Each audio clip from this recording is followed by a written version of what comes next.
So recently, I watched the Bleach Live Action movie, and I was well surprised by how well the movie actually went for me. For somebody who has been a fan of Bleach since the moment it came to the anime industry, it's been a great it's one of the animes I personally love, even though I know there are mistakes made in Bleach and there's a lot of stuff that was just rushed and stuff.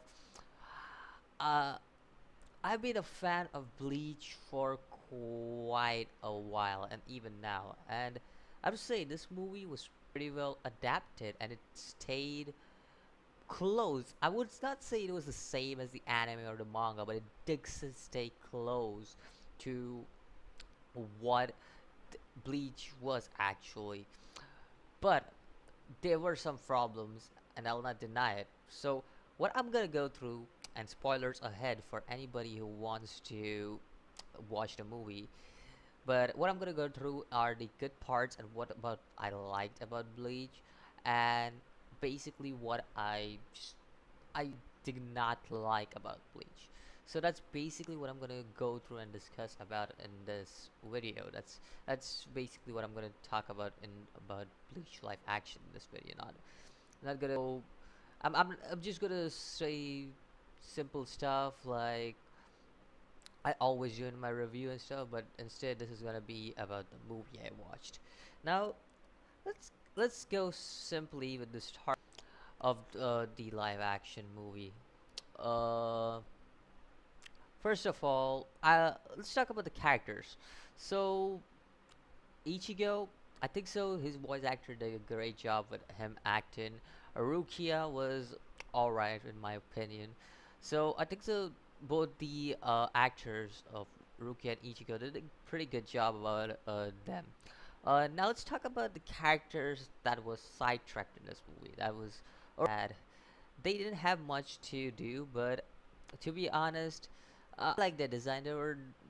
They like weren't like Orihime didn't have the orange hair or anything, or but I mean, it would have been weird to have two main characters with same hair color. I mean, come on, that would have been very weird. So, uh, it's good to see that, and also Chad seems to be like I think so. This is more or less how I would expect Chad to be. I mean, he's a a Japanese Mexicans. I kind of was surprised by how he looked at first, and I was like, how are they gonna play him out? And he was quite alright in the movie. I actually liked his character. I'm not gonna lie, like, um, that was he was pretty decent. Let's talk about Renji and Byakuya.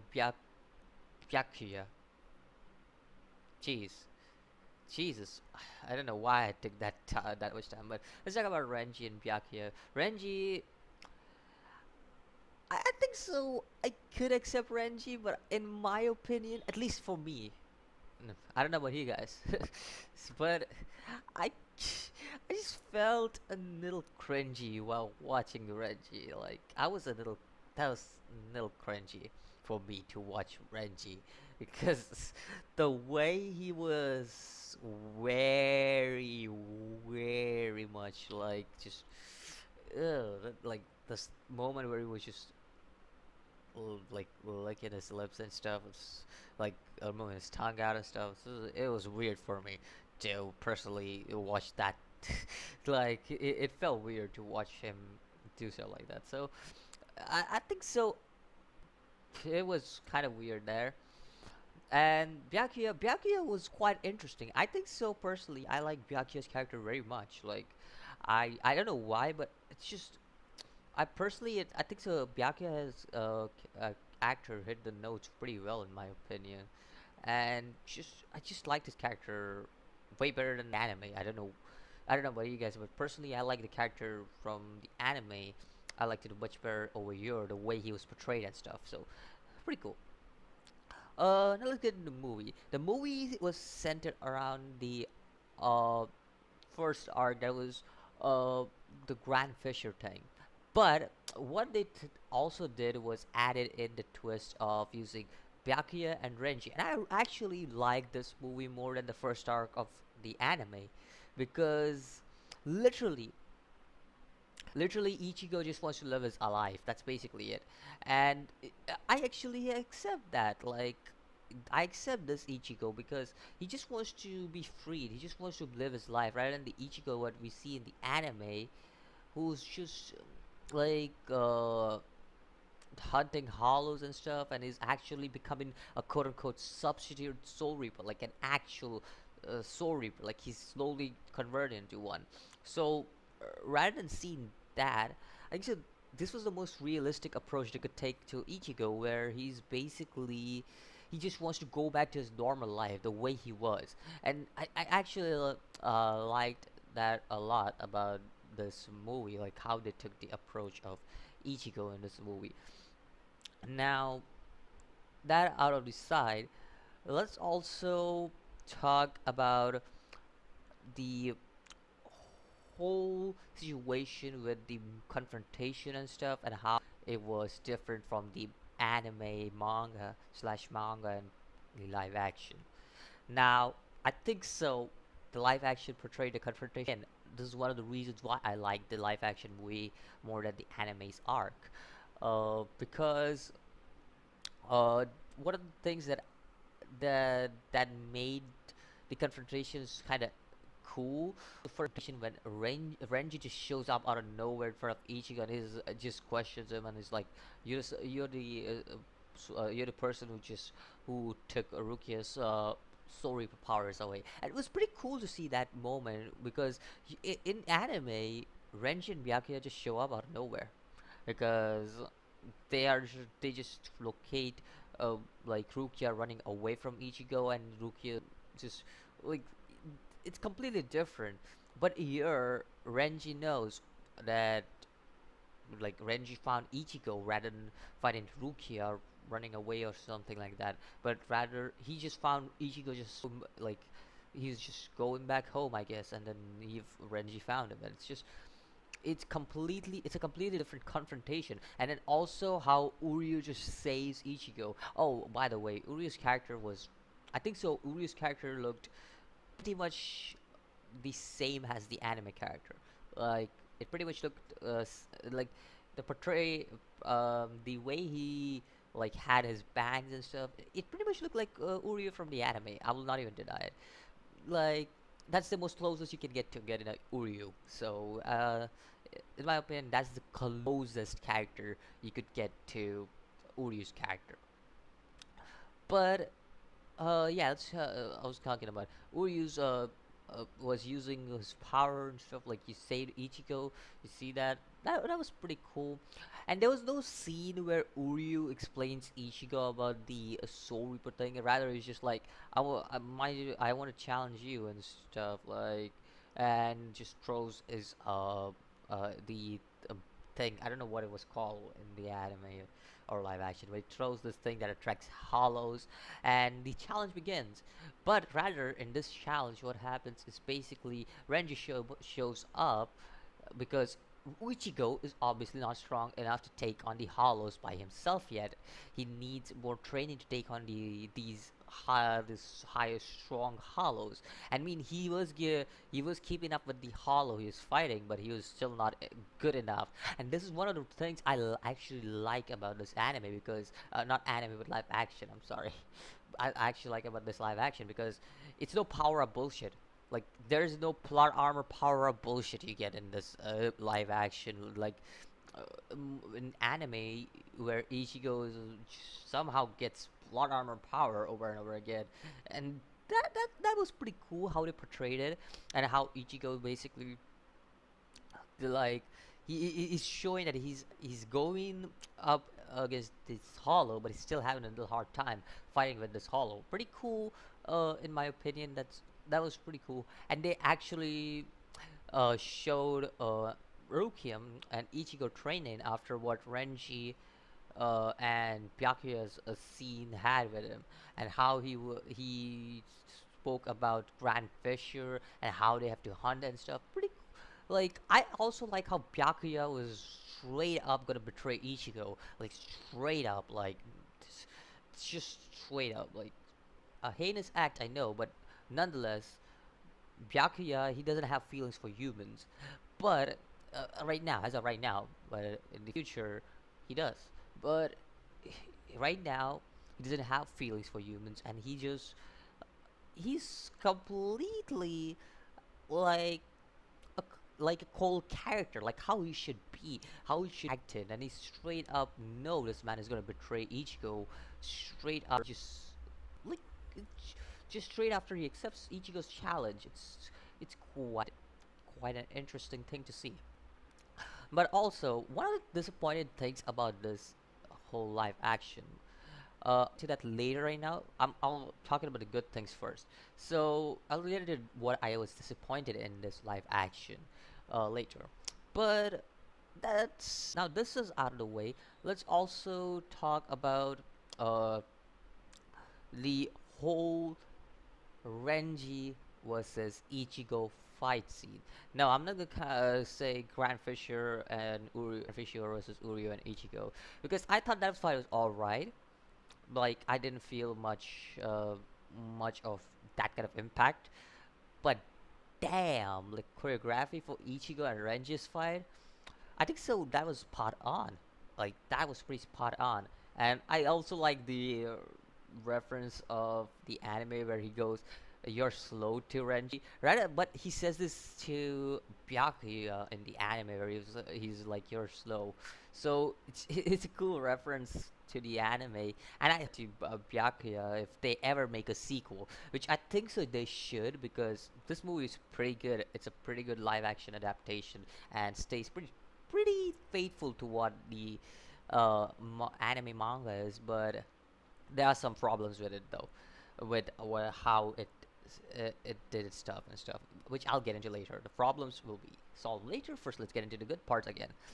But yeah, the whole fight between Ichigo and Renji, fast paced, really cool, slow mos, cool stuff. Like really enjoying those moments all together.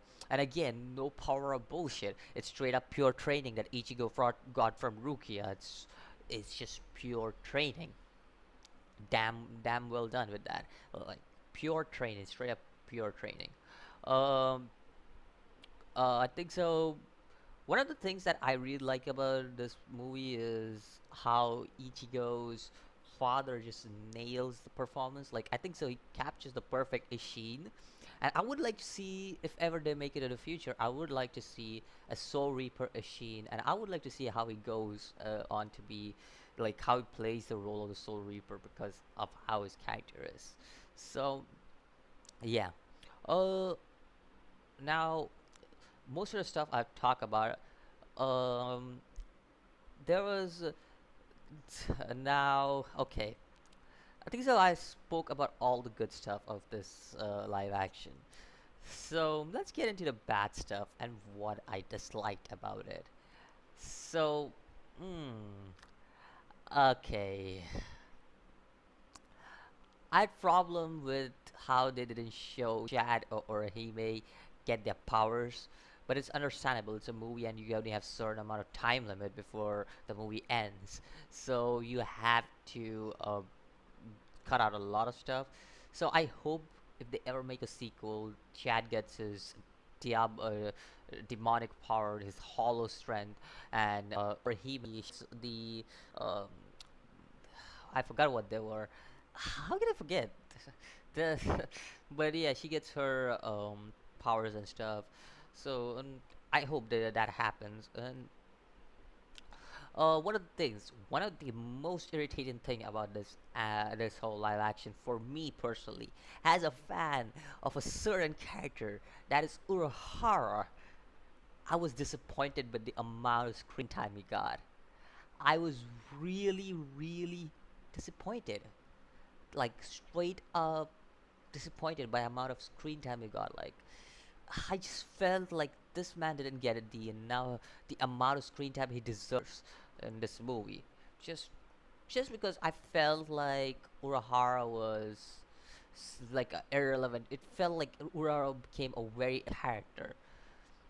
So, and they already mentioned he's an exiled soul reaper, which kind of just takes away the hype, the secrecy that Urahara had to himself. Just takes that away. So that's a disappointing thing about this movie because I was expecting Urahara than that. Another disappointing thing, I think that this is not much and most people won't have problem with it, but I personally I like Conan's character. I know I'm crazy to say that I actually like Conan's character, and I was disappointed that Conan didn't show up in this movie. I was very disappointed because I like that little goofy ball. Like that little goofy ball was pretty cool, alright. So I was kind of disappointed to not see him in the movie.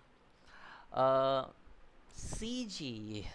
Hmm, they could do a lot better with the CG because it was alright, but kind of felt imbalanced here and there, but it was alright. So they could do better with the CG. It will be a better movie. Uh, okay, that's all done. Understood. Most of the characters nailed their performance. Um, now, finally, getting to the main point of why, basically, what I dislike the most about this live action is the ending. Ah, yes. As the fan of the anime and the manga, I expected more from that ending rather than that ending that we got. Like, come on, my dude. I was expecting Ichigo's spiritual pressure to raise up like in the anime, but it felt a real slide for me there, and I was like, no, no, I don't want that to happen. I knew what was gonna happen. I knew what was gonna happen. Rukia's gonna get stabbed back, and then she's gonna get her soul reaper powers back. I knew that was gonna happen, but I was like, no, I don't want that to happen because it was pretty cool. Rukio's beating up Ichigo, just like in the anime. Rukio's looking down at Ichigo because she wanted to save her. It was pretty cool to see all that scene, all that build up. But I didn't want Ichigo's memories to get erased, leaving an open sequel, which I would have loved.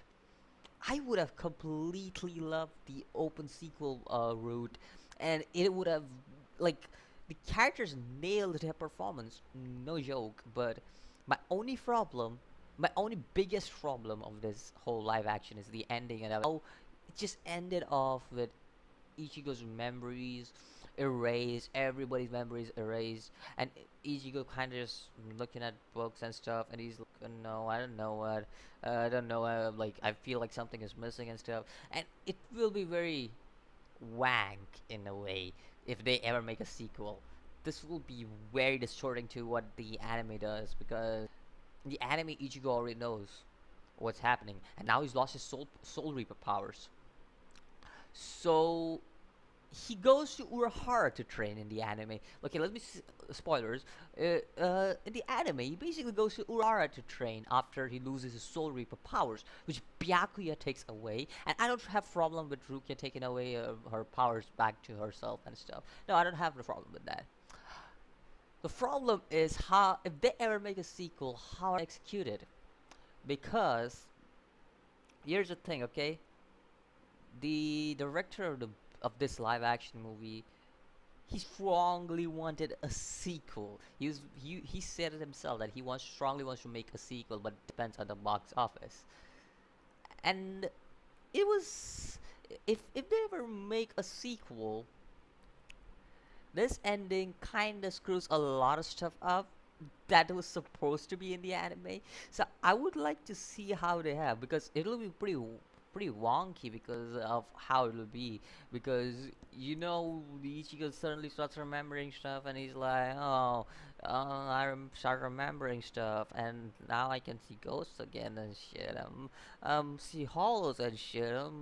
What's happening here? It's like, no, I don't want that to happen. It seems very very predictable, but what is gonna happen? Like, ah, I mean, if if it happens, if a sequel ever happens, I would love to see the Rukia rescue arc done right.